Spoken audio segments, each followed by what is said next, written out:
आज 22 जुलै आपले जे लोकनेते आहेत अजितदादा पवार यांच्या जयंतीनिमित्त पुणे महानगरपालिकेमार्फत स्वच्छता सप्ताह या ठिकाणी आयोजित करण्यात येत आहे।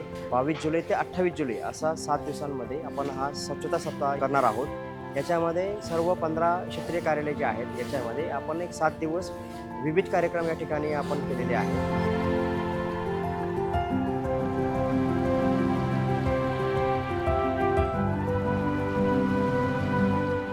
अजितदादा हे की महाराष्ट्रामध्ये काम करत असताना त्यांनी कायम स्वच्छता या भूमिकेचा कायम पुरस्कार केला। स्वच्छता आणि पर्यावरण ह्या संदर्भात ते सातत्याने आपली भूमिका मांडत असत आणि नुसती मांडत नसत तर प्रत्यक्षात ते कार्यातून सुद्धा ते त्या ठिकाणी दाखवून देत असत।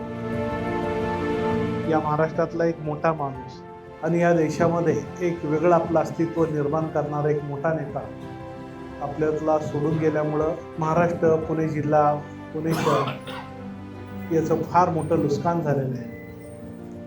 अशा या महान नेत्याच्या स्मृतीप्रित्यर्थ पुणे महापालिकेने हा जो उपक्रम केलेला आहे, हा उपक्रमामध्ये तमाम पुणेकर जनतेने सहभागी व्हायचं आहे।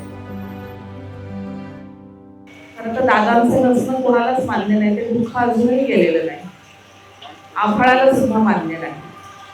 2 दिवस झाले तर मेघ गरजतोय आणि बरसतोय। आपण सगळेजण ही मोहीम यशस्वी करूया।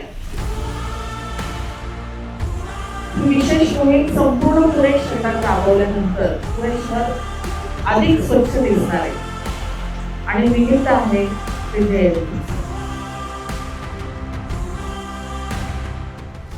अजितदादा कायम काम करत राहिले। ते म्हणायचे आपला कामाचा प्रभाव इतका असला पाहिजे की आपला दरारा कायम राहायला पाहिजे आणि तो दरारा आज सुद्धा आहे आणि तेच आपल्याला कायम दाखवून द्यायचं आहे।